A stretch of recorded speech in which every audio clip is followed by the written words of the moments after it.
Lesson 5 of Overcoming Depression series. In this lesson, I want to tell you why you should never compare yourself with other people. Do you feel life is unfair? Kasi it seems that life favors some people, but not all. Katulad na lang ng family ni Henry C. Do you know how much they have acquired in terms of property in the past 100 years? Ang dami. And you see their businesses all over. Have you ever asked God why He gave more blessing to others pero hindi sa iyo? Ba't yung iba pinanganak ng mayaman pero ikaw hindi? Bakit yung iba binigyan ni God ng mabait na magulang and magaling na boss pero ikaw parang minalas? Bakit feeling mo na mas maraming manliligaw yung kaklase mo feeling mo naman mas maganda ka? Bakit ginawa ni God na matalino yung kaklase mo pero ikaw hindi? Siya maski hindi mag-aral, mataas ang grades. Pero ikaw kailangan ka magpuyat para lang makapasa. Alam mo, when I was young, I asked this question many times. Back then, I envied my friends because their parents would buy them nice toys. Ako wala. Para may laruan ako, I made my own toys. Gumawa ako ng barel galing sa mga scrap na kahoy sa bahay namin. Linagyan ko siya ng goma para pwede kong balahan ng aratilis. Pero since yung laruan ng mga kaibigan ko, mga modern, I could not play with them. So ang binabaril ko lang noon mga butiki sa bahay namin. I also made swords from aratilis branches. Ang handle nila yung luma kong tsinelas. I made my own basketball ring because yung binilan ako ng tatay ko ng bola, walang kasamang ring. So I grew up feeling disadvantaged. So my self-esteem then was very low. I grew up with many insecurities and I felt that I was never good enough for people. Kaya nga when my wife Peachy agreed to marry me, feeling ko tumama ako ng sweepstakes. Siya naman siguro feeling niya tumama siya sa pader. Pero joke lang yon. Friends, do you compare yourself with others? Most people do. Alam mo ba na this is one of the major reasons why people go into depression?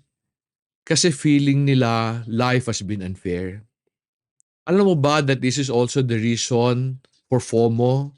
Alam mo yung fear of missing out? Kasi nainggit sila sa iba, napaggastos sila maski wala silang pera. They would do things that they are not ready for. Nung panahon namin, ang kinaiinggitan ay TV, refrigerator, washing machine, appliances sa bahay, at iba pa. Ngayon ang kinaiinggitan, iPhone, iPad, MacBook, iWatch. Saksakan na mahal ang mga bagay na ito. Imagine, isang iWatch is even more expensive than a TV set.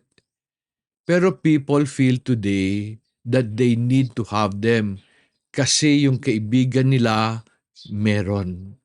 We are often told that comparing ourselves with others is not good. I was told that many times as I struggled with my insecurities. But nobody gave me a good reason bakit hindi siya maganda. But as I continue to study the Bible, one day I discovered the reason why comparing ourselves with others is not good for us. And I found the reason in the parable of the talent in Matthew chapter 25 verses 14 to 15. Let me just read that. It says, "For it is just like a man about to go on a journey who called his own slaves and entrusted his possessions to them. To one he gave 5 talents, to another 2, to another 1, each according to his own ability, and he went on his journey." The parable tells us that God will entrust all of us with possession and talents. Yung talent is not singing and dancing talent. The talent here is actually money, pera. The definition of talent in the Bible is 15 years of a laborer's salary. So hindi siya maliit na pera. So itong parable na to is telling us na bibigyan tayo lahat ni God ng possession and pera. The possession and money He will give us will not be the same. They will be based on our abilities, not on our intelligence or good looks. In addition, the resources we will receive will be based on the gifts God will assign to us. What do I mean? Sabi sa 1 Corinthians 12:14-7, now there are varieties of gifts, but the same Spirit. And there are varieties of ministries, and the same Lord.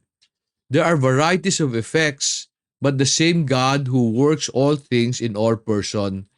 But to each one is given the manifestation of the Spirit for the common good. Bawat isa sa atin will receive a special gift from God. May iba sa atin magaling sa math, yung iba magaling sa science. May mga tao magaling makipagkaibigan, yung iba magaling magluto. As God gives us gifts, He will also put us in a place of His choosing. What do I mean? Alam mo ba that though God created the earth, He still planted a special garden for Adam and Eve and linagay niya sila doon. That garden was God's blessing for Adam and Eve. So siyang namili kung saan titira si Adam and Eve. About Israel naman, after delivering them from Egypt, He brought them to a land that flows with milk and honey. Ito yung lupang pinangako niya kay Abraham. Though God exiled Israel many times and scattered them in different parts of the world, ultimately binabalik niya ang mga Hudyo doon sa lupa na binigay niya. And that's the reason why Israel is fighting to stay where they are, maski kalaban nila ang buong Middle East. And you know what's happening today sa Israel, yung gera nila with their neighbors. And hindi matapos yung gera nila, however they will fight hard kasi sabi nila ito yung lupa na binigay ng Panginoon para sa kanila. Friends, why should we never compare ourselves with others? There are three reasons why. One, we have been entrusted with unique possessions based on our abilities. So yung possession mo, iba sa ibang tao kasi iba yung abilidad nila. The second reason why we should never compare ourselves with others is we have been given special gifts that we should use for the common good. Ibig sabihin, yung regalo mo, binigay sa iyo yan kasi bubuuin mo yung kailangan sa pamilya mo, sa kumpanya mo, or sa community mo. And the last reason why we should never compare ourselves with others is because we have been assigned a particular land to stay in and to take care of. Friends, lugi ka ba if God gives you less than what others have? Katulad na lang noong third slave in the parable of the talent. Let us talk about life from the perspective of this slave. Ikaw ba hindi sasama ang loob mo when you see your master giving 5 times more sa ibang tao kumpara sa binigay sa'yo? Di ba you would also feel bad? Parang pinakita sa'yo na wala siyang tiwala sa'yo kasi ang binigay niya sa'yo isa lang, doon sa kasama mo 5 times. Kaya nga siguro nasabi nung third slave na to that his master is cruel. And he said this in Matthew 25:24. Another word for cruel is unfair. Friends, think about this. If this is a valid reason to feel bad, then the second slave has the right to get angry also. Kasi yung natanggap nung second slave is less than one half of what the first slave received. God gave the first slave 5, God gave the second slave 2, and then God gave the third slave 1. However, despite of only receiving 2 talents, the second slave did not complain. Instead, he minded his own business, worked hard to double what he received. In the end, the second slave received the same praise and treatment the master gave the first slave. Let me show you what the master said to the first and second slave. Basahin natin ito sa Matthew 25:21. The master said to them, Well done, good and faithful slave. You were faithful with a few things. I will put you in charge with many things. Enter into the joy of your master. The master treated the second slave like he treated the first slave because both of them were faithful. Friends, was the master insulting the third slave when he gave him only one talent? No, he was actually protecting him. Alam ng master that if he gave 5 talents to the third slave, that slave would fail because he did not have the abilities to match that responsibility. Kaso lang, the third slave still failed. Maski isa lang yung talent na meron siya. Not because the master gave him less, but because he did not see what he had as a blessing. Sa kaka-complain niya, hindi niya inalagaan yung binigay sa kanya. And that was the only reason why he failed. And marami sa atin ganon. We keep on complaining na we only have little. So instead of focusing on growing what we have, we always try to find ways to get what other people have. And along the way, we fail and then go into depression. Alam mo ba that God included a command against comparing ourselves with others sa Ten Commandments? And we see this in Exodus chapter 20 verse 17. Let me read that. It says, "You shall not covet your neighbor's house. You shall not covet your neighbor's wife, or his male servant, or his female servant, or his ox, or his donkey, or anything that belongs to your neighbor." One of the most important thing I learned about God is that when He gives a command, He gives it to protect us, not to limit or hurt us. He does not want us to compare ourselves with others kasi meron siyang special na regalo sa atin. Meron siyang special na plano para lang sa atin. So therefore, we should never desire what others have because we do not have their abilities and gifts. Instead, we should focus on taking care of what we have already. If you insist on getting what others have, your chances of success will be very small because you do not have their abilities and gifts. Pero imbes of appreciating what they have, people often say, if only. Para bang, if only I had the resources of Pedro. If only I could talk as good as Pedro. If only I could look as good as Pedro. Do you know who you will be? You will be Pedro. You will not be you. Friends, God does not want you to be like Pedro kasi He does not need two Pedros. He needs you to be who He wants you to be para makumpleto ang kailangan niya sa kaharian niya, sa kingdom niya. God gave us what we have because He wants us to take a unique journey with Him. So if you want to live your life to the fullest, do not go where others are going. Instead, go where God wants you to go.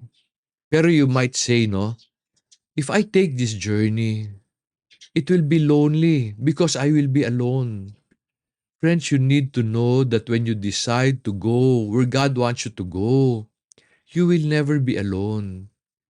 Kasi sabi niya sa Matthew chapter 28 verse 19 and 20, "Go therefore and make disciples of all the nations, baptizing them in the name of the Father and the Son and the Holy Spirit, teaching them to observe all that I commanded you.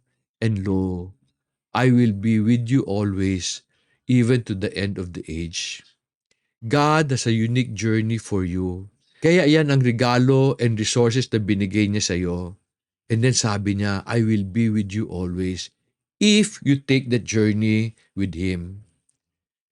Alam mo, I discovered a deeper reason why people compare themselves with others. They compare themselves with others because they are trying to determine their own future or their self-worth. Human nature wants us to evaluate ourselves against others. When you do this, You will sometimes feel superior, but most of the time, you will feel inferior. I am discovering that comparing yourself with others is always hurtful, and this is why some go into depression. It is hurtful because when you compare yourself with others, it makes you want to compete. Because of this, you become unproductive, wanting to be like them. At the end, you will not be happy because you will never be as good as them kasi iba ang resources nila, iba ang abilities nila, iba ang regalo na natanggap nila sa Panginoon. Dapat sana ang goal mo is to be the best based on who you are, not based on who they are. Are we defined by the possessions we have or do not have? Is our future determined by our circumstances? Let me share with you a story from the Bible. While the brothers of David became part of King Saul's army, David had to content himself with being a shepherd kasi walang naiwan sa pamilya nila to take care of their father's flock. David was the youngest of 8 brothers. Ang tawag sa kanya, tigas ng pamilya. Alam mo yung tigas? Tigasaing, tigaluto, tigalinis, utusan ng lahat ng kapatid niya. Kasi bunso siya, he had no choice. Tatanggapin niya kung ano yung pinagawa sa kanya ng kapatid niya at tatay niya. Though I say he had no choice, he actually had a choice. Pwede rin siya humindi, pwede siya magrebelde. But despite of his circumstances, he did not complain. When he was told to take care of his father's sheep, he trained himself to kill lions and bears, using a sling and a stone to protect his flock. He did not resent his father for forcing him to be a shepherd, and he never compared himself with his brothers. Instead, he excelled and focused on improving the lot God entrusted to him. And because he was faithful, God ultimately used the skills he developed as a shepherd to kill a big bear named Goliath the giant. Alam mo ba on the day that David killed Goliath, none of the army of Saul could kill Goliath with a sword because Goliath had a bigger sword. Goliath had a bigger spear. Goliath had a bigger armor. To fight Goliath with a sword is suicide. Only a shepherd who knows how to use a sling and a stone could have killed Goliath that day. David ultimately became king of Israel, even though he started as a shepherd, because he minded his own business and excelled in everything he did. He did not compare himself with his brothers. He only compared himself with himself. Friends, life is not about what you have. It is about what you do with what you have. Your self-worth should never be based on what others think about you, but it should be based on what the Lord wants you to be. You will not find your self-worth by comparing yourself with others. You will find it when you compare yourself to whom God wants you to be. And who are you before God? Alam mo, ang ganda ng sinabi ng Genesis 1:27 when it said, God created man in his own image. In the image of God, he created him. Male and female, he created them. Friends, you were created in the image of God. While you are not God, you have the potential to do great things, greater than what you have imagined. You have the potential to be good because God made you good. You have the potential to create something of great value from the gifts and ability God gave you. You can be a blessing to others because God has blessed you already. By wanting what others have and being who they are, you are just hurting yourself and depriving yourself of your full potential. So I hope starting from now, you would stop comparing yourself with others. If you will compare yourself with yourself, desire to be better than who you are yesterday. Ako yun ang goal ko. I want to just be better every day. Ang tanong ko sa sarili ko, Dong, are you better than who you are last month or yesterday? And then even if I become better today, I would still desire to be better tomorrow. Sana natulungan kita sa lesson na to. And if I did, can you help me help others? Can you share this video to other people? Kasi I am sure some of your friends and some of your family are struggling with this issue. Together, let us help others live a better life so that the future of this nation would be better. What do I mean future of this nation? Naniniwala ako if all of us live out our full potential, the Philippines will become a great nation for the Lord. So maraming salamat for listening and may God bless you.